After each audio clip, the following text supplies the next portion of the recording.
The Nikki Glaser Podcast. The Nikki Glaser Podcast. Here I am. It's the Nikki Glaser Podcast. Welcome to it. It's just me today in studio with this no-name dog.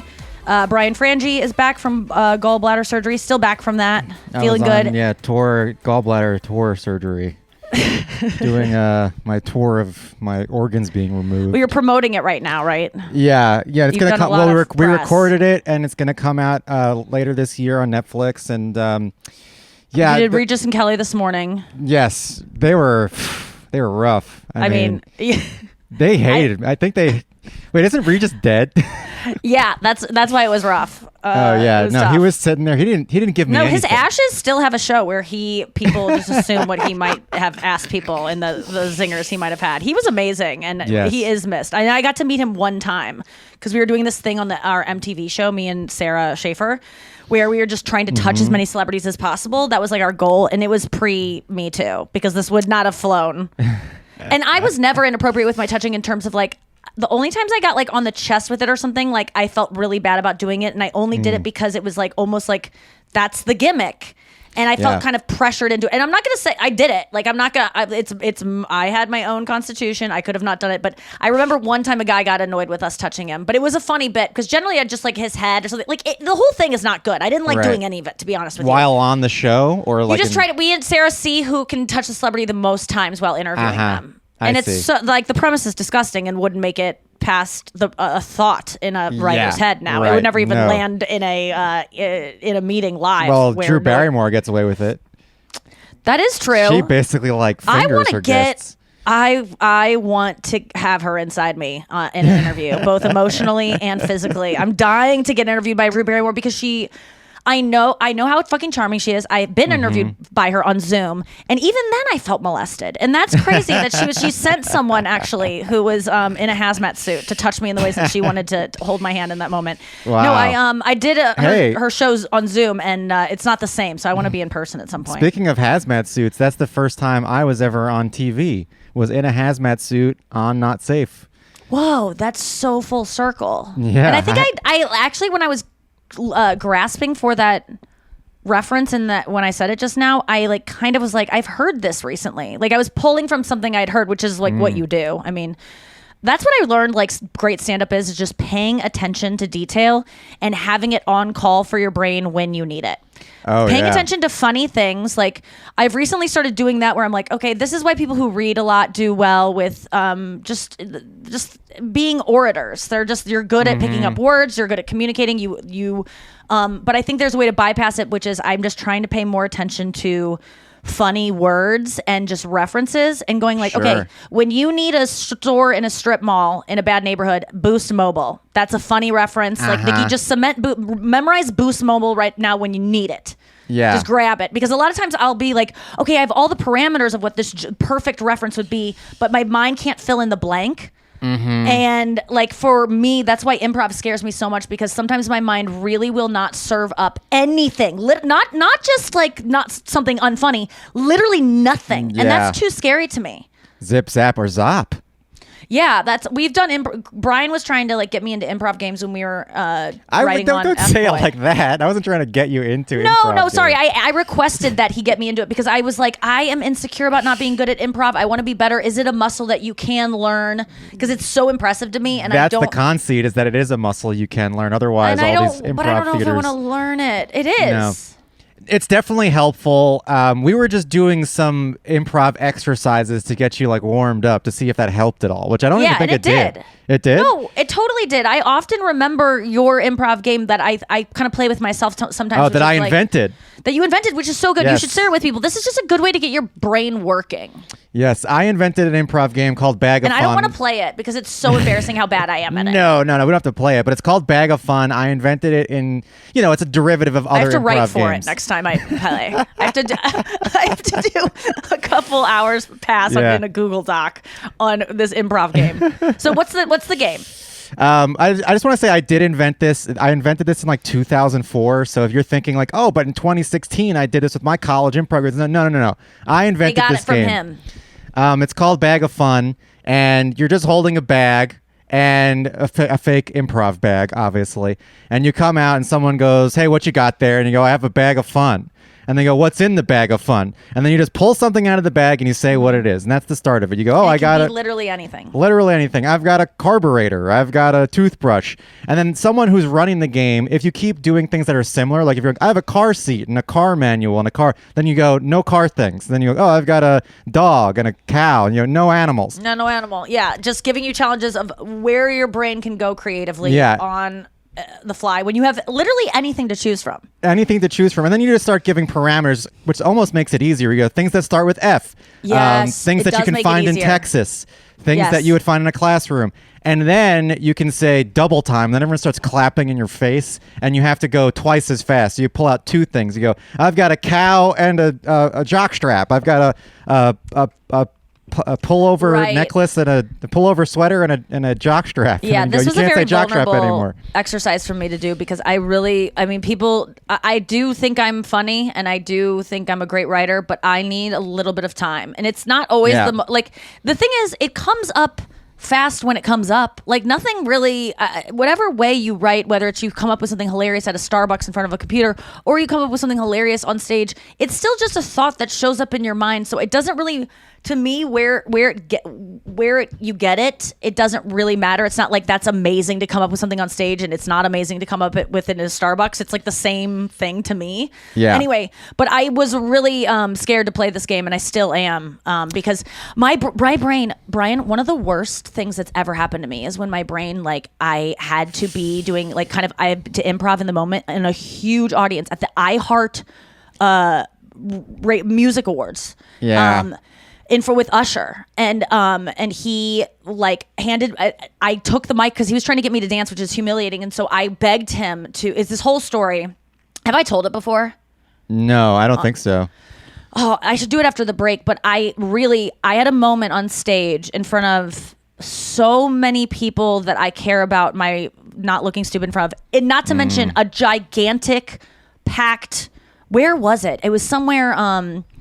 It was some center, like in front of like thousands of people. I mean, it was probably a 6,000 seater. But like, do you recall any moments where your brain completely failed you in a situation where, I had the Kevin Hart thing when I couldn't think of what to say. Like, do I say a movie that is his that I know or not? Like, I struggled in that moment, and like, I don't like being in those positions. They're so painful to me, so I try to avoid them at all costs. Do you have any ones that stand out to you? It was in the Los Angeles Dolby Theater, May 27th, 2021. Wow.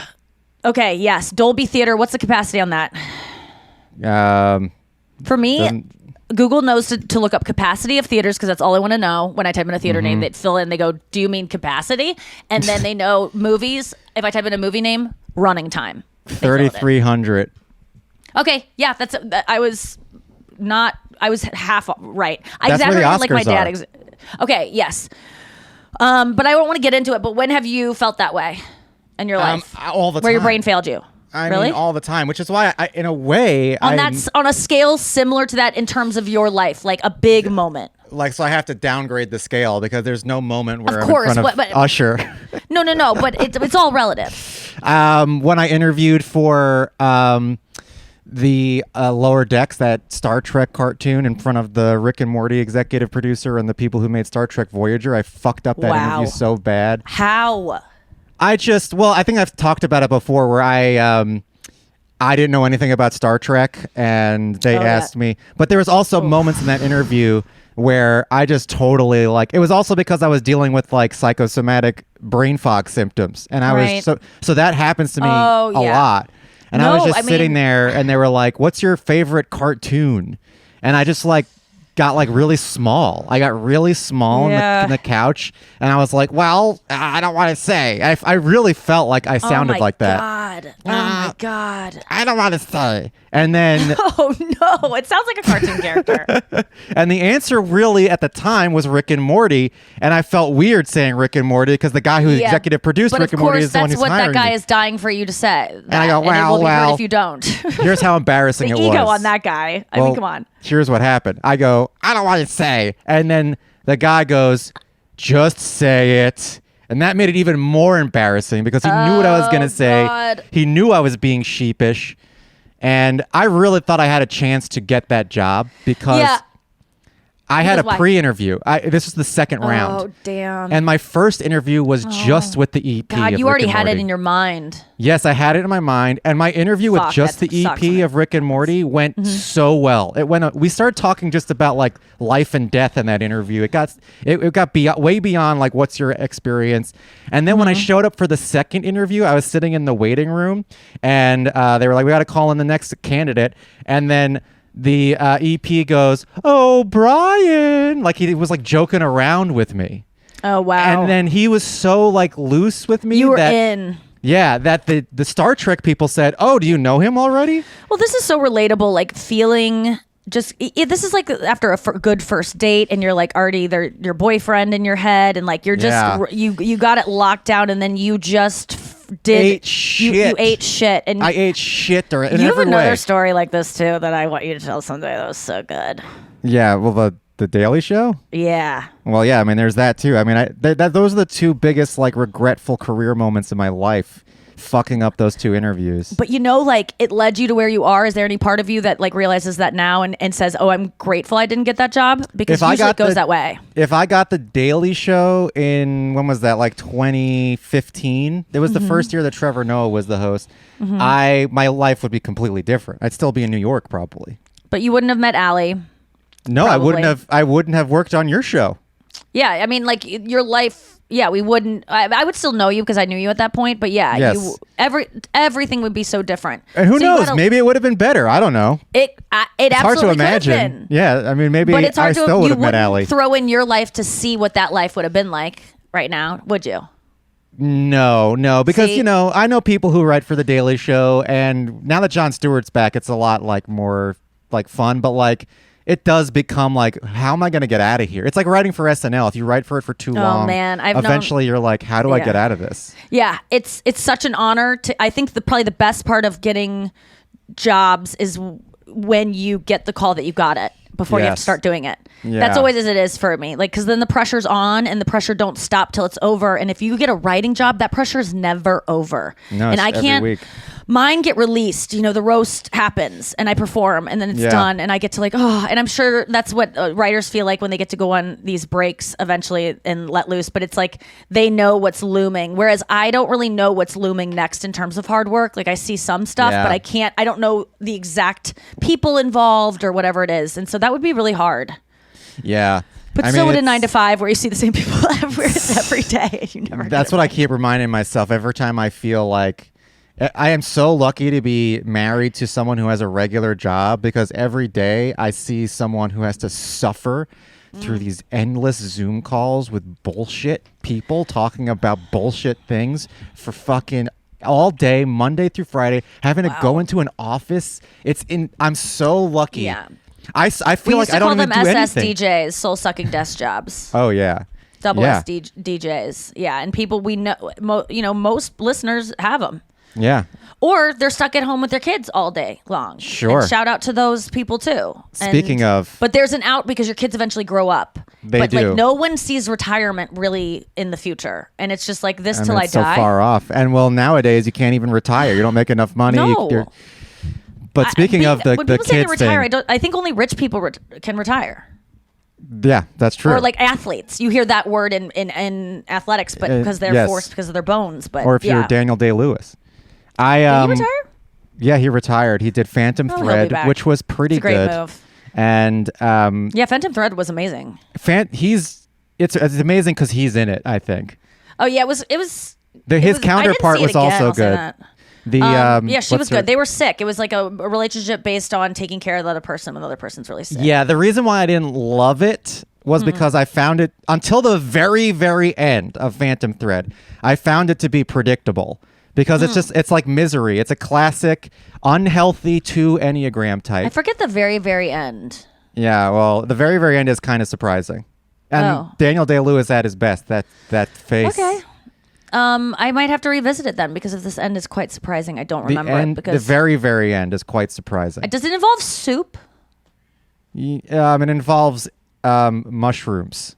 Ah, yes. Yes. I think I Yes. remember it. They trip. Yes. and they go to fish at the Sphere. They go to fish at the Sphere, and Daniel Day-Lewis takes a hatchet and throws it into the Sphere, and the Sphere splits open. And I was like, That this would have is been such a cool surprising. graphic for the U2 show that we saw. Oh, God. No, That yeah, would have been I mean, amazing. They could have done anything, and it would have been cool. I got to go back to the Sphere. I'm not swearing the Sphere off. No, but we can't swear. We can't because it is I cool. can't believe I didn't go back last. I guess the Grateful Dead were there last time, and I was performing both nights I was there. But I should have extended it to see what was. I got to check what's at the Sphere next time because I'm going to give the Sphere a second chance. I'm going to give. It's not the Sphere's fault. The Sphere just. No. It's you know who has too. amazing screens is Miss Taylor Swift. I'm so excited to go see her screens because some of it's transcendent and like and the new stuff for the Tortured Poets that's in her live stuff. The new album that she's added to the Eras tour is so Wow. the graphics are so good, and she does this really cool thing with this. I'm gonna Swift out for a second. I know you don't care, but like I just have to let this out. I'm so excited to see it because I'm about to see her 5 times in Europe, and I can't wait to see where So she where are goes. you going? I'm going to Dublin, then I'm to Amsterdam, and then I'm gonna do Amsterdam 3 times, and I'm Wow. gonna go to Zurich and end it on Zurich. But I would be going 2 times in Dublin and 2 times in Zurich, except I have a gig that got booked before I got these tickets, so I couldn't get out of it, which I'm excited to do because I don't need to see her 6 times. I only need to see her 5. A gig in Europe or a gig in America? America that I'm flying Oh. straight from. I'm going straight from Arizona to Dublin to meet my parents, and then we're going to see Taylor. The So night your that we parents go. are going with you to Europe. Yes, and I'm taking my mom to every show, all 5, and then Wow. my dad Oh my is going to go to God. at least 1, and I think he'll probably be like, I'm not going to 2, and so I think Chris is flying into Zurich to go to the other one, and I know Zurich people is where? Switzerland? Switzerland, Yeah. which I just kind of found out. Wasn't really clear on that, but that's the only one I have an actual ticket to. The other 4 are kind of in. I think I'm like 99% sure they're good to go, but I'm a little bit worried because they're not in my hand yet. So I'm going over there a little bit like, okay, this might just be a trip to Ireland where everyone's dressed in Swift stuff and I'm not going to the show. But I will sell my body to get in that night. Sure. There's no way I won't go. I'll Right. find some way. No, but It might you be the could first buy time a I've ever ticket, turned right? tricks. Yeah, but no, you can't buy one online. There's none available for the Dublin shows to buy second So hand, how which I are think is probably a you- good thing. Going to get one. I will. I have an in with. I buy special tickets that are for like it's a thing, a connection I got that lets me buy regular price seats. I see. In certain sections, and so, but it's through like every new city has a different third party kind of managing that ticket situation. So I got a call from an Irish man the other day, and he's like, "So I've got you down for 3 tickets on the 29th, and then 2 on the 30th." And I was like, "It's actually going to be no tickets on the 29th," and I was like, "And I'll take 2 on the 30th if that's all you have, but I would love to have 3 for the 30th if possible." And he was like, "Oh, we can make that happen. I'll call you right back." And I'm like, "Really? Oh my god, great. Okay, well I'll be on my phone, so you'll call." And he's like, "We'll call you right back from this number," and then they haven't called me back, and that was a week and a day ago. And so I'm just like, damn. And if you call them back, it's just not it's an operating thing. So I'm just like, he sounded very nice, he sounded in control, and I'm going to trust that her what she has going on there, they don't fuck around. They hire the best people, and it's gonna get done. So I'm not worried, but I will. But man, to blow be that someone in an jolly alley to for blow a you floor off. seat. Yeah. But anyway, so there's just this great moment that she has with her screen where it's like, because the lyric is like, and I leap from the. Why can't I think of the? And I levitate down your street, crash the party like she's talking about. And I leap from the gallows, and I levitate down your street, and crash the party like a circus freak as I shriek, who's afraid of little old me. But okay, so the graphic has this girl like levitating out of a window and then going down the street, and then Taylor in that moment like leans on this pole that she's able to like lean forward Michael Jackson style, where her legs are back, and it looks like she's literally levitating in the same way the art on the screen does, and it looks so fucking cool, and I'm so excited. And when we get back, we are going to talk about Travis showing up on stage with Taylor, because I don't have time to do a special Taylor Swift episode, Gush Sesh, so I'm going to fit some in here, which I already have, and I appreciate, Brian, for you listening. So we'll be right back after this. All right, we're back. Taylor Swift on stage this weekend.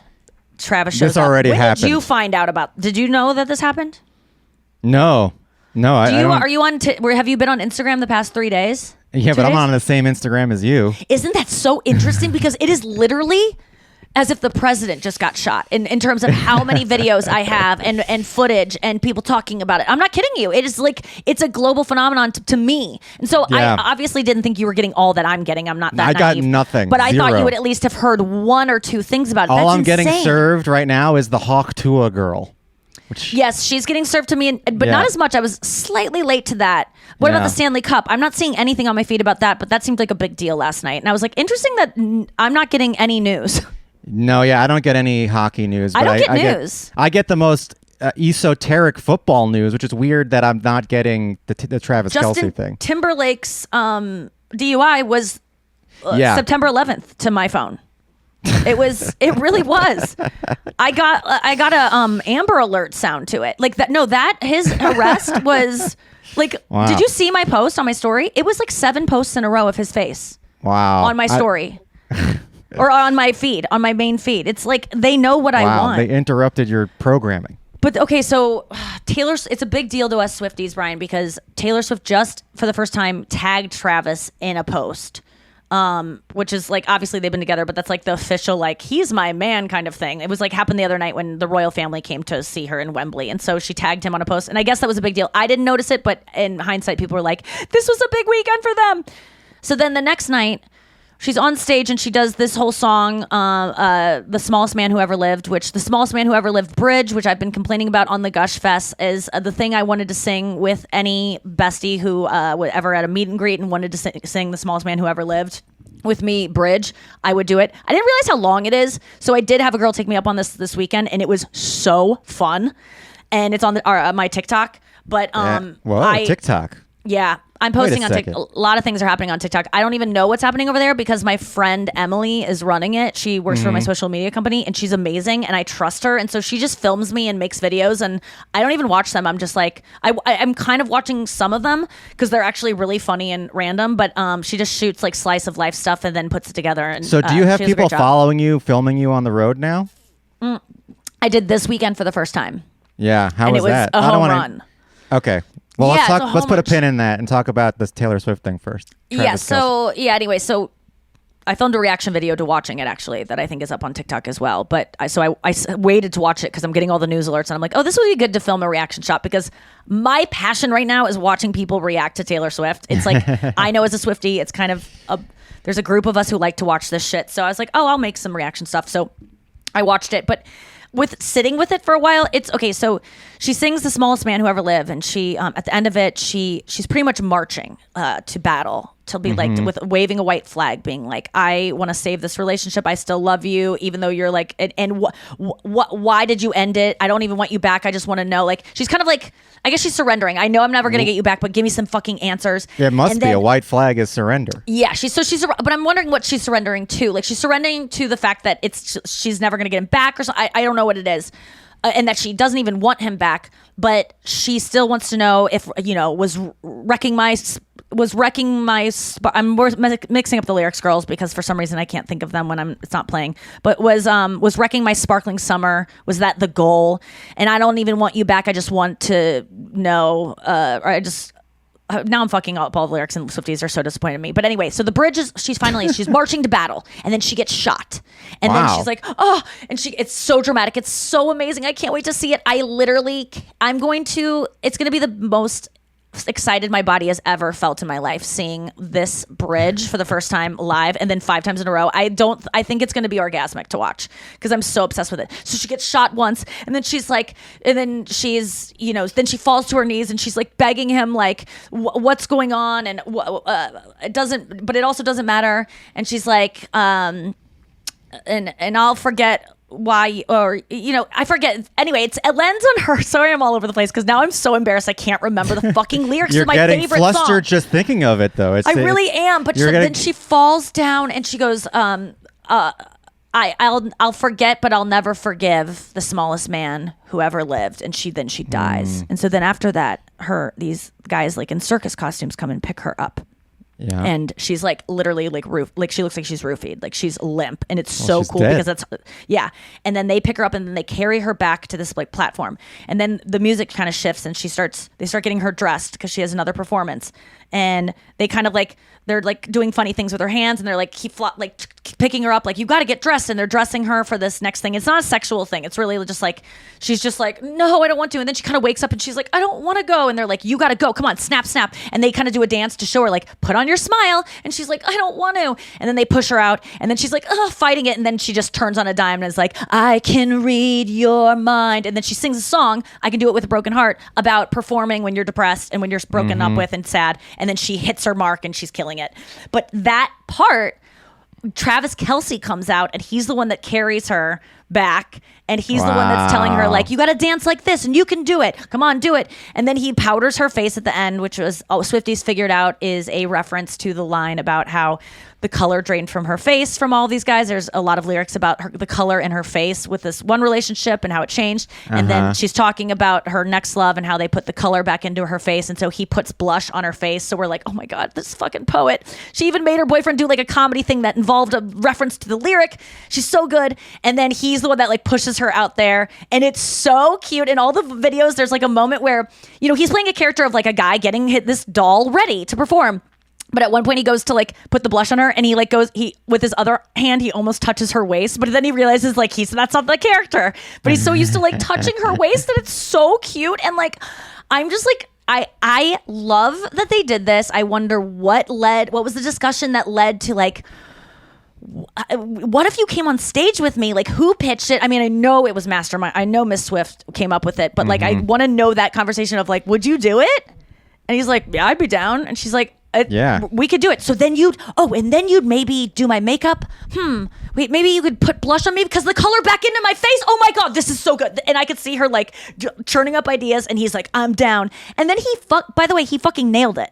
Like, he gave such a great performance. Would love to see this guy on Broadway. Like, he can act. He was comedic. He was Prince Charming. It was just such a good look for him. He shined like a star, and then he let her go shine like a star. And then there was footage of him watching her later and just being so in awe of her. And it was just a great weekend to be a Swiftie. Yeah. Has she ever had a boyfriend on stage before with other musicians and stuff? No. I mean, she's performed live with John Mayer, and people speculate maybe they were like talking at that point, but that doesn't count. Like, there's never been this like playful, we're together energy performing together. So I mean, serious. that's insane. It's serious. And I'm so excited about it. It's so wild. It's so cute. And that's exactly the kind of thing like I know what she's feeling like. Like, it's so fun to perform with your boyfriend who you're in love with, and like be like, I've done that before with Chris, and I get to do it so frequently, and it makes it so much more fun, and it makes it so much better when your boyfriend is there at the show. Like, you just are more dazzling. I know I always am. Sure. Well, you're so I performing. hope he's at the Dublin show. You like being watched. Yeah. I do. I like when someone is going, wow, she's amazing. Like, not even laughing. I just want people to be like, wow. Yeah. I think that's the goal. Is that my goal? Awe. God, did I just? Yeah, awe. I want awe. Yeah, you want I want people to that go, you know. "Aw, look at her thinking she can sing. Oh, this is really sad. Oh God, that's the worst. Oh God. No, But yeah. worst. There's worse than awe. There's worse than awe. Aw. There's lots of awes you can get of like, oh, fuck, can't believe she said that. Aw. But Like that's when not they feel sorry for you. I've definitely gotten the aw. But when it's they feel worse sorry for than me. that. It's worse. The worst thing you Hold can on. get. I can't even think of what it is. The worst thing you can get is silence, where they don't even really know what to say. Dude. After the show's over, and you're like, you want them to say that was a rough one, or you want them to say like that was amazing, Oh, you and they mean say silence nothing. after? Anytime- Not during the joke. Yeah, like the after. Usually it's after, but just like I don't even really know what I to don't- say because we're both thinking the same thing. I and get don't the wanna fuck say it out of loud. there. I've never Yeah. had a set where I can't look people in the eye afterwards. And if I do, I just go, that was horrible. And I tell everyone. Yeah, you so break the they don't have to. silence. And I break And they it go, because no, or they say, and they go, oh, I'm sorry. no, they go, that crowd sucked. Yeah. It was, this room, the laughs get caught in the carpet. I'm like, no, they didn't. They got caught inside carpet's people's full of laughs bodies right now. because You I gotta- didn't get them out. Yeah. Yes, there's always something to blame. Todd Glass used to say, like, when you'd go into a club every club weekend, like, there's always an excuse why the numbers aren't good. They're like, oh, the fair's in town this weekend. And you're like, you were competing with the fair. There's always a fair in town. The Strawberry Festival, that's why. Don't take it personally, which is a nice thing for them to say. I mean, some clubs could just make you feel bad. It rained this morning, whatever. Yeah. No, there's always an excuse why it's not you. And sometimes it is you, Sometimes it's you. Sometimes and that's okay. You're just fizzling out, and you're not good for that region. I heard this girl Aurora. She's like a musician that I heard on Stern once, and I really haven't looked into her since. But she's very like ethereal, and like maybe she just like seems of space, like from another planet. Greta Thunberg, but like pop star, but just and she like was talking, and she's Greta Norwegian Thunberg. too. So maybe that's it too. She has the she's got a weird accent. that accent, mm-hmm. And she's but she out of her sings mind. beautifully, and she does this really good David Bowie cover of Ground Control. So maybe that's why I think of space when I think of her. Yeah. The only Well, song there's a I lot know of of hers things- was about that. Now it's making sense. Yeah, She literally sings about being in But space. then I heard her talking. I haven't heard of her for years, but I just saw a clip that was like, she was like, they were like, but who are you? And she was like, I don't care who I am. It doesn't matter. It's not up to me who I am. I can be anyone any day. I can change anytime. I can be impressive one day. I can be disappointing the next. I can be someone who does something very bad, and then someone who goes, oh, I don't want to do that anymore. Every day I'm someone new. It's none of my business who I am. It was something like that. And I was kind of like, that's an interesting concept that enough psychedelics might get me to, and deprivation tanks, or how do I get there? And do I want to be? You gotta take a bunch of shrooms and DMT and release yourself from your ego. And I think people like that are quite frankly insufferable. Yeah, I would like to be around this girl, but I also like someone who has a lot of humility and a little bit of shame about themselves, because it makes them a little more interesting to me. And you want to be around. Yeah, but she's like saying like, I don't even. She doesn't have an identity. When you talk to her, you're not talking to a person. Well, she gets it, because it is true. We're all like just machines. We all have like computer brains. Yes. Well, you and her will get along. I would be like, can you just stop? I would think it's an act, because it makes her feel superior to everyone else to be like, I'm beyond ego. And it's like, well, aren't you fucking special? Yeah, that's a good point. I don't know. I don't really encounter that many people like that. And I guess there's a reason for that, because they probably are insufferable. But yes. I was thinking about, so like just that I get the clips I'm being sent on Instagram. Now I'm going to pay attention to this, because I don't like the fact that you did not even see that Travis Taylor thing, because it's all I saw. And that's not fair that that's all they're giving me. What am I missing out on? And I just bought the Washington Post, because I'm like, Nikki, stop not paying $50 a year because there's a paywall. Support journalism, read news. Like, I'm like, I'm done not paying for. I'm gonna buy every fucking magazine now. That anytime there's a paywall, I'm buying it. If it's like a good institution of journalism, I have to. Yeah, I get that. That's been happening to me a lot too. And it's like, you used to get it for free on the internet, and I think that's why the pushback is there, because you're like, wait, now you're gonna make me pay $3, and it's like, it's $3. Yeah. Whereas if it was always $3, you would be like, whatever, who cares? Yeah. And it should be. People need to make a fucking living writing. Yeah, no, it makes sense. I don't know if it's worth what they're charging, like if it's a sustainable business, but we need it. It's a requirement for democracy, is the press, the free press. Yeah. Why isn't it tax support? Why isn't it like tax supported? Like public? Right. Well, there's NPR, there's I guess PBS. No, the BBC, dumb which question. is BBC, which is publicly supported in the UK, is the most trusted news source out of any news source. But then how is it regulated if the government does pay for it? They just have honor. They just don't do influence. they? They don't. BBC is perceived as in the latest polls. But how do they let them have honor if they're controlling the pocketbooks? Because they're not they're not for profit. Their goal is not to shock you or to appease you. I'm just saying, if the government is paying for something, the government seems to be like, I want it done the way I want to do it. So how does that not get corrupt? I'm sure it's a little bit corrupt. But yeah, like the BBC, government's not going to just be like, we're going to let the road guys build the roads where they want to build them. No, We're of going to course tell not. them that this is the highway we want and the direction we want it to go in. I mean, you got to imagine that everyone's corrupt and the whole world's corrupt, and the BBC is no different. But they do at least perceive themselves as just delivering the facts. That's and good. not delivering all of this extra analysis that kind of pushes you towards Just anger. words that can make you completely feel differently about the thing. Yes. Yeah. And no comments. I love when a news organization doesn't have a comment section, like mostly because they don't have enough subscribers to like generate discourse. But I like not like looking for comments, and I'll go, no, oh, you don't get any. Nikki has to make your own opinion up about this one. Yeah, that's what are you gonna interesting. do, Nikki? You try to find that crutch of the comments. You're like, I'm gonna not type sure it what to into- feel yet. And then you try Yeah. to find them, and there's On and you're like, Reddit. I I go got to to do it Reddit. myself. Yeah, I go to Reddit and I go, which place do I trust to discuss this? Like, Yeah. who's talking about this right now? Yeah, it's like, which is good. You seek what other people like. What's the cultural thought about this? But it is interesting. Like, we were talking about actually the Will Smith slap the other night, and how like we each on our own we were all like alone when that happened. It was kind of late at night. Or most people were.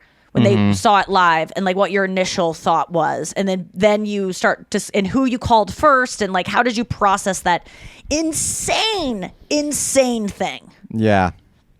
I mean, Bad Boys 2 is out now, so I think Will Smith's been forgiven. Oh yeah, it's all. over. It just takes a little bit of time, Yeah. but everyone can come back. JT, he's gonna be better than he ever was. I everyone. fucking hope so, because I am really anti driving under the influence. I think if you do that one Absolutely. time, you should have your head cut off. Well, I also empathize with addicts that Yes. don't have the abilities to make good decisions because they have a disease, and unfortunately that disease can land them behind a wheel. And we would have compassion for other people's diseases that made them do crazy things, but alcoholism seems to be like you're in control of it, and a lot of people aren't. So I do have empathy if that's the way this is going. Also think it's the worst thing ever, and if you're rich enough, you should have a plan in place that if I ever my drink, God. I don't drive. Yeah. But he could be just like pulling back a little bit and trying to make budget cuts here and there. We don't know what his life is like. Yeah, he's got to that save up. $57 Uber Uber. Black. But yeah, what were we saying about JT? Or I think it was saying something before him. Yeah, just getting your ideas from the comment section and going on Reddit and finding out where I how gotta you just felt. get new things up in there. I don't want to see any more facial surgery suggestions. Yeah, your I algorithm don't is need that now shit. getting boring. So all you have to do is No, it's go not getting in boring. It's ruining my repetitive. life. Yeah, It's targeting me in a way that I'm like, it's bullying me. you're in an echo is. chamber just like everybody else. The way you get out of the echo chamber is easy. Oh, no. Will Smith's slap. I want to know where you were. That's what I was talking about. Oh, where I was with my wife, I think. I was sitting And at did you home. think it was a bit at first? That's Oh gonna wait, just no, be I my wasn't question. with my wife because she was texting me about it. Like, can you believe that that just happened? I don't know where I was when the slap Weird. happened. Okay. But I do remember thinking I'm on Chris Rock's side no matter what happens because I'm on the. Did you think it was a comedian bit side. at first? Is my question. Right. I definitely felt like it must be a bit at first, but then the slap. How many seconds?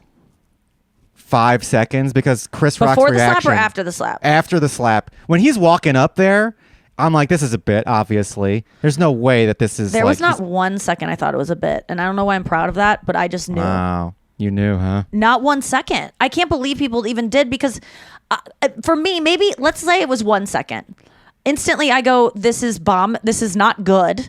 Yeah. And neither of these people would ever allow something not good to happen. I was just this can't happen. Yeah. Well, the audience certainly was tricked because the audience was still laughing and clapping while even Totally. after the slap, which is that's Weird. crazy that you can No, a see like lot an of assault people- happen and be like, ha ha ha. No, because I think a lot of people thought it was a bit even post slap for a while. But you because it was see just- a real slap. I mean, that was a vicious slap. Yeah, Even it if it was a bit, it's like, Will, like chill. It was just a bit. It was. Oh yeah, like that. Or it was a good. Like I'm sure they could fake a slap that good. I mean, that Don't they? Or is that all just like done in post?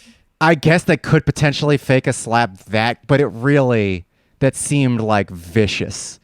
And even if it was fake and it was that vicious, I'd still gasp instead of laugh and clap. Yeah. It was just a moment that I was like, oh my God, I remember I compared it to something else that was crazy, and Ari got really mad at me this weekend, was like, you think that's just crazy? And I go, no, it's just as probable as 9/11. I compared it to something, and I'm just like, I'm not saying one is, no, it wasn't 9/11, but it was something kind of like catastrophic where people died. And Ari was like, that is not the same. And I'm like, I don't think it's the same stakes. I'm just saying it's the same like craziness where people are just like, wait, is this real? And I just love when things happen like that, especially at the Oscars, where you thought the craziest thing that could ever happen is that the best picture nominee would be the wrong one read. Yeah. I remember just thinking like, that's the craziest thing I'll ever see on TV. Wow. And they really was that the next year? That was like probably 6 years later. I remember watching that too, and that I was like, wow, this was so fucked up. It's crazy just how the Oscars is like kind of fading into obscurity, and not people don't care about it anymore, and it really requires a moment like that even to like make the news. Right. That is because watching the Stanley Cup finals last night, it was like such a big deal in Florida, wherever it was. Yeah.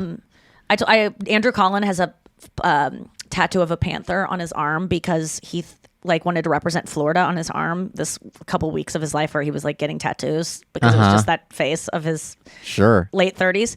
And he got this really cool, I mean, it's really well done, this panther. And we were all like, what is that for? He did it alone.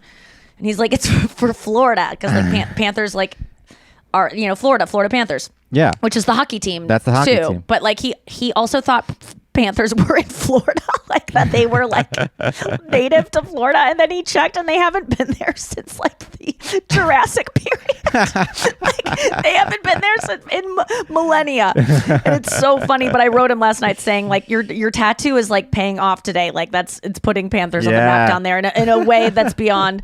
But that was did you even watch the Stanley? Like I watched that, and then I go on my Instagram. I'm like, wow, I didn't see a single thing from it. They know that generally I would not give a fuck, but they're gonna start understanding. Like I wonder when sports stuff is gonna start making its way in my feed, because I'm trying to be more aware got of it. it. I mean, football's definitely gonna make its way into your feed eventually. I hope so. I need to work on understanding it better. I'm really looking forward to doing football related stuff this fall, like on a TV way, because it's really fun and I love working with everyone involved in that world. I feel like they're very similar to comics. Do you agree? Football players are awesome. I mean, just like the people that like sports, I don't know. I just feel like I can kind of talk, even though I don't literally talk the language of sports. I feel like I can hang with people who do the locker in a genuine room talk. way. You're joking around all the time. I'm talking like I'm at a Buffalo Wild Wings all day long in the locker room. Like I'll talk like that in church. So the marriage of sports and comedy is so obvious now to me in retrospect. I'm shocked that it hasn't happened in a more significant way prior to basically the roast. I think it's because comedians are so like boned up for sports that they can't relax around athletes in a way. Like I'm just kidding. But I'm kind of not. That. Like there might be that vibe where, because I know that I couldn't really be comfortable around Taylor Swift. I could, but it would, it would be harder. But because I don't know the magnitude of these people, it makes it easier for me a little bit. Superpower. You're immune to their celebrity. To not care. But I do care about these people. I love Pat McAfee. Actually, I followed him since I did the show, and I love him. And he did a post about how Travis Kelce, he had to throw all her ex-boyfriends under the bus, but he's like, none of those other schlubs that she's dated would ever be this funny and put themselves out there like that. And he's right. He's right. I do think Joe would have probably performed had she asked, but no, he kind of kept her secret. So I think Pat's right. That I just like the way they talk. Very frank and like harsh. Yeah, and they're having a good time. Most they're doing what athletes they love. Are. I mean, they're doing what they love, and they like having a good time. And it's true of, I think, a lot of athletes across sports. It's not just football, but football's the biggest sport. And these guys are like celebrities because they dedicated their like formative years to so many hours practicing that they kind of have a little bit of a stunted growth, which I feel I have as well. What's your level of maturity? You feel like, what age do you feel? And I know that's not like across the board you're like this age, but what do you think you feel like you retain a lot of? I've been in my 50s. I've been in my 50s since I was 8 years old. I mean, That's hilarious. Yeah, That I've you always have been like been this. something that you haven't been yet. Yeah, no, well, the maturity level Do you think your 50s emotionally. are going to be amazing? I always said I think my best decade is going to be my 40s. And I hope it is. I'm not there yet. I'm trying to set myself up for my 40s. That's my whole goal. 40s is good so far. I said it. Someone asked me my age, and I just got to say 40 for the first time. Yeah. I think yesterday, and it felt really good. 40. That's peak career. I mean, 40s is when you're supposed to be like, you're past that point where you're figuring just things out. A real fucking person on Yeah. and your peak. You know, like Peak. you are the smartest. You've retained the most information of life while retaining the most brain to use that information with. Now, then Yes. it starts to tilt the other way. You lose the brain. You I think keep in the gaining 60s. experience. I think you Yes, get 50s are okay too. Yeah, 50s are no, I'm not saying, but I think at 40s it starts where you get this respect of like, this person's been around, but they're still youthful enough to like use what they've got. Absolutely. And 30s, you're still trying to figure it out, but you kind of look almost 40. So you look like you should have it together. I don't know. This is what people do when they get older is they reason why their decade's the best because they have no choice but to be in it. Oh so yeah, they and have then to make people in it their good. 70s are like, the 70s is the best decade. All I'm doing is sipping coladas on the beach. Yep. I've heard that. Yeah, and I can't wait. I'm glad to hear that because I do want to look forward to something. We have to go to break, and so look forward to that after this. So this kid came to my door yesterday, and he had a mask on, and he seemed like he was maybe a teenager, and he told me that he was selling coupons for his high school for some reason. And I don't know if that's something that high school kids do or if it was just a scam, but I felt like I was getting scammed while I was doing it. I knew this kid wasn't selling. It's like when kids are selling candy for their basketball team on the New York City subway system. Or the Girl Scouts. Or the Girl Scouts. Yeah, they're selling It's cookies funding, for what? Yeah. It's funding Al Qaeda. I think that this kid was scamming me, and For sure. I knew he was scamming me while he was doing it, but he was so good at scamming me that I decided I'm gonna give him the money. You got scammed, is what happened. I got scammed. $25. You were aware you were getting scammed, but you he got asked me scammed. for $25. He knocked For on how? my What door. did you get? I got a slate of coupons that I work at restaurants I would never go You didn't to. even get chocolate. I got coupons to Arby's and Applebee's, like places I'll never go to. But I really, what was happening was I was very impressed by every technique he was using to make me empathize with him. He did this thing during the middle of the pitch where he goes, How old is he? I think he's probably 18 or 19, but he could have Okay. been tricking me. He's wearing a COVID mask. Got it. Maybe he was 28. I don't know. Yeah. He said, but he was so energetic and positive and happy. And then he said, would it be okay? I'm really nervous right now. Would it be okay if I take a deep breath? And I was like, go ahead. He asked me for permission to take a deep breath, which is such a underhanded. I will give him $2,500 right Exactly. now. That is so sweet. Exactly. So I was like, go ahead, take a deep breath. He takes a deep This breath. is before the pitch? He's like, in the midst of the pitch, he threw in little tricks like that. Every single one of them worked You think that was a perfectly. trick? I think it was. I can't imagine. Unless he was just so naturally empathetic. Like what percentage of you thinks that it was a trick? Like truly, what the I want to know because you're a betting man. 90%. 90%. Really? Wow. This guy is an expert scam artist and not some beautiful high school student who you feel for. Yeah, you gave $25 for the performance. You got a performance. Yeah. And also, here's where scam artists work, especially for you. $25 for the performance, $25 just to leave you alone. Yeah. Go away. I'd pay you $25 just to leave because I'm can't not shut gonna the door? Yeah, I'm not gonna slam the door in your face. I'm not gonna say no, thank you, goodbye. I'll give you the money just so you can leave. And basically, that's what I did. I gave him $25 cash for coupons to Arby's, and I don't even know if they'll work. I kind of want to go to an Arby's to gotta try to go use see. the coupon, and they're gonna See be like, if "What it the works. fuck is this sticker? Yeah. This is not gonna do. This is we can't." And then you take a deep breath. You go, can I take a deep breath real quick? This is the only way I can eat And he tonight. said, I'm wearing a mask. I'm so sorry I'm wearing my mask. My mom is making me wear the mask because she's afraid that I'll Oh. get sick. Bullshit. Yeah. Sick all mom those at little home? tricks. He has a sick mom at home. That's what that says. All these little tricks were thrown Yeah, at me. I saw. You know what? Great. Gary Veter and I last week talked about, like, I found this Reddit thread of like all these like things you could do with psychology to manipulate people, or like the cool psychology tricks, and a lot of them feel. I mean, they're so fascinating that they work. The things that subconsciously you can do. It's got to be the right person. I was the type of person who was unwilling to say, "Get the fuck out of here." No, I know most people are not willing to do that. Even though you're thinking it. I'm thinking, and I'm just like, I don't want to. Can you just leave? I'm sorry, honey. I don't wish, but it would be nice if I had the foresight to look through my peephole and say, this guy is a scam, and I don't want to even open the door. If I didn't open the door, I would have been safe. But I looked through the peephole, and I thought for a second, is this a UPS guy? I mean, is he delivering a package? And that's why I opened the door. I can't believe. Yeah, okay, so that's it. He got you in that way. He probably is wearing like kind of the colors of like if he's given it a lot of thought, they'd kind of dress like someone who might have a package to deliver. Yeah, well, it's a harmless scam. Yeah, $25. I don't know what that kid's going to use the money for. Maybe he will go to his restaurant that he said he wanted to open. Chris was like, there's like a place where homeless people always camp, like stay and wait for the, at a light, and they come to your car. And sometimes I give them money, and sometimes I just don't because I don't have any, whatever, or throw them some food and at them. No, but Chris was saying the other day that he saw one just like smoking crack, like right there, like just not even trying to hide it, and wasn't sharing.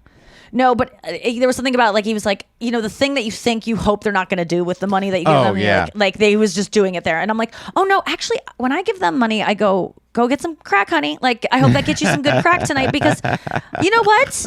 Fuck it. Like I want them to eat, but I also want them to enjoy this fucking life they have been given. And I know crack has led them there, but it's like the only reason it makes it you able. The reason people smoke crack is because how could you sleep on a street otherwise, bitch? Yeah. Like it's the only way to make it feel comfortable and to not be terrified and all the things. So, well, I got to imagine they were smoking crack first, and that's what got them to the street. And the crack helps. It's not like they got to the street. And they were like, what makes this more comfortable is some crack. No. But I mean, they started smoking crack because they were uncomfortable in their brains in some way. Sure. Like, maybe they have trauma from a rape or like molestation. So they smoke the crack initially because it feels good because they are in fucking mental pain. Yes. And then they get hooked, and then they feel like throwing up all day long, and they feel the worst like gallbladder pain unless they smoke it. Well, yeah. And they don't want to go through that. And then they're on the street. And then at that point, what's the point of feeling sick like that on the street? Like you just keep doing it. And then you got to ask yourself, like, what would it take in your life for you to sit at a traffic light begging people for money? And then you kind of realize, like, you know what? I've never loved something the way they love crack. I haven't. That's kind of the point I was trying to make in my special about people who do hair. Like heroin's the best feeling ever, and everyone that says you should have a kid. Like the feeling to be a mom and to love a child is the best feeling. It's like no, heroin definitely is because I don't see you on the sidewalk sprawled out sleeping because you love your kids so much. It's your life is you still get to sleep in a bed, you still get to like go to work or whatever, have a life, be loved, have shelter. So yeah, heroin's got to feel fucking amazing. You felt it with the morphine. Oh God, I could see myself getting addicted to morphine. Yeah. I have another thing. Final thought. Is this a scam? I was driving in my car, and there was a family. There was a guy in the street, a guy on the sidewalk, and children. Yep. And they were holding up signs that said, "This is a scam." They were holding up signs that said, "We're raising money to pay for funeral expenses for our dead." Who whatever. gives a shit? Yes, it's a scam. It's a lie. But you know what? That family can't find jobs, and even if they're looking, it's so you think they're lying about that someone in their family died? They needed an angle, but what they're doing and the is kids. work. Yeah, begging is work. So when people go like, "He's just holding a sign all day," would you, bitch? Would you like? I don't think it's good. I think it's so sad when they use their kids as like a prop to get more empathy. But like things are life is tough for these people. They don't have the same life as you. If you wouldn't do that because you're not them. And so and it's not nothing to make a sign and to sit there and hold it and beg people and have people walk by you and act like they don't see you. To literally be a human being who other people ignore and don't even treat like a human being, and to degrade yourself in that way, because we all, whether you want to or not, there's a thing in our society where we look down upon people who are homeless. Like that is not an easy choice to make, to do that. So I give them money because I'm like, I wouldn't do that. And I don't think it should be a job per se, but in this country it is a job. And someone's got to do it. Someone's got to hold those signs. And if you can't afford to give to the homeless, I know it's like, don't feed the ducks or whatever, but is it? I think it is our job to give a couple bucks their way, and it sucks that our government isn't taking care of them. But until they do, I think it's like the nice thing to help them. And now, by no means am I saying I give enough to justify this rant I'm going on, but I should, and I would if someone I know Sam Harris does this thing called it's called something altruism. I forget what it's called. It's performative altruism. No, it's not. It's not performative because you don't tell people. You only tell people about it because you want other people to do it. But you donate 10% of your income to make that money go if your money, the best use of money I think to save lives is to buy mosquito nets. I think is what they've determined. So it's like, find a company that will make the best use of that money and always donate 10% of your income the rest of your life. And that is, I would like to do that someday. I don't know. I know effective altruism. Thank you. EA. And I would like to do that someday because I preach a big game. Stick. Yeah. Yeah, but it is scary because other people don't. And then you think about all that money, all of the Zara. I could buy all of Zara this whole season and have the whole shop and I'll never do that. I won't even buy myself one Zara shirt, but instead I'm just going to keep that money because then it'll make more money that I'll keep keeping. And then that money that I keep will make more money that I will then keep. And then I'll die and it'll go to my niece who will do the same shit with it for generations. Or you'll wind up spending it on something stupid. No, I'll die with so much money. I know I will because it's the American way. Yeah. I'll donate it to something in the event of my death, but I don't spend money on that stupid of things. So it seems like a good thing to do. So I'll probably this conversation has helped me maybe do it sooner than I would have, but who knows? 10%? That's a lot.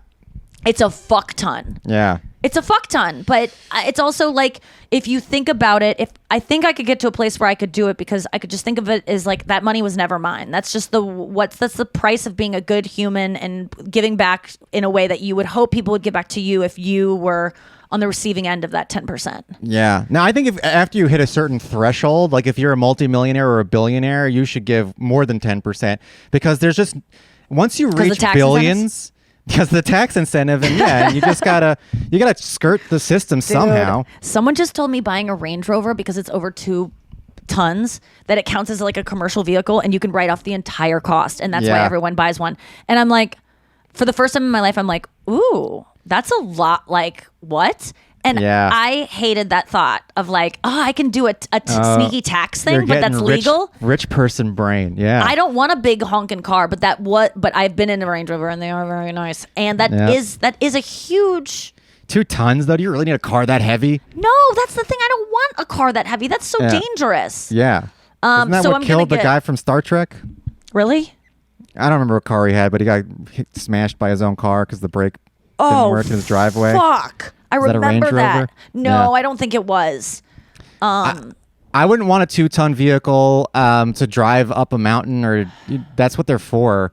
I just feel like it's so heavy. It's like it's almost like dangerous. Like it's gonna smash the road or something. It literally is. It just feels too much. Too much. I mean, now to be fair though, if you get into a car accident, you'll just decimate the other person. Yeah, you're gonna be okay. I don't know. I haven't checked the safety on those, but they're fucked. But that's the thing. I don't want to drive something that can cause mass destruction to like a party bus of teens. That aren't wearing their seatbelts because they ran a red light. It's not gonna be my fault. We know that. But well, I do want to say I'm 50-50 on the funeral thing. I was really considering giving them like $50 because I was like, I believe them.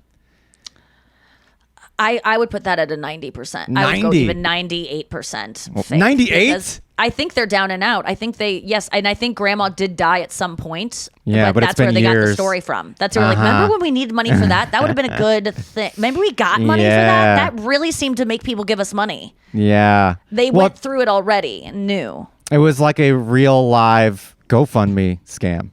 They were just doing it in person. Yeah, in front of the Target.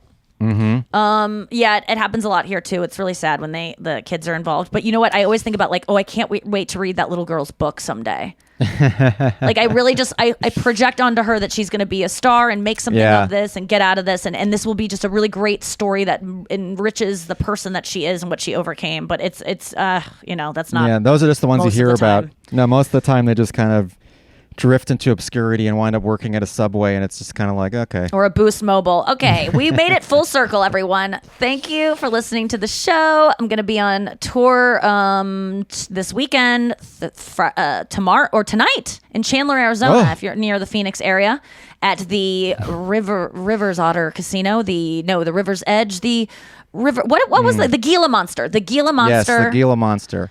Casino, I think it's called. Otherwise known as the Komodo Dragon. River Gila. Yes, Gila River Casino.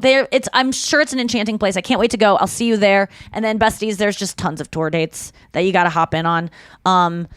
Note the meet and greets are not happening on new tour dates. So if it's a new added tour date, there's no meet and greet. I just don't want you to get excited. But on the old tour dates where there's single seats, I think a lot of still available, those do still have meet and greets. So this is the announcement of that. I am what's the word? Weaning yourself away from meet and greets? What are you tapering, titrating meet and greets? It's getting too much, huh? It's getting too much. I love meeting people so much, but it is draining of my energy that I need, and I feel like it's just it's worth it when I meet you, like when I run into you, and if there's a circumstance in which we can meet at some point, I'm always down for that. Like I love you so much, but I just Nikki in front of the correct Starbucks the right time. You can honestly, a good thing to do is like go to Starbucks within a mile radius of where I'm performing that night, and I probably will be at one because I'm usually staying pretty close by a venue. It's like,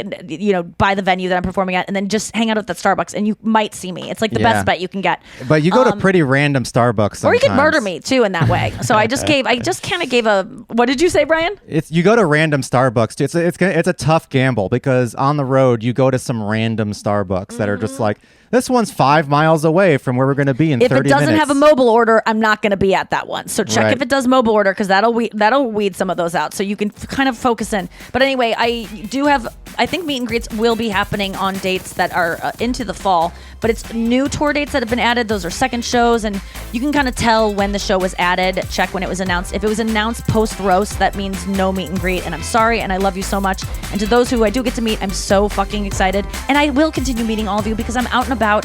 And also, you guys, I'm still right to you in my DMs. I'll still heart things. But it's just a little bit too much for now. And I love you. And you know I love you. And I keep doing the podcast. So thanks for listening, and and I'll see you later. Bye.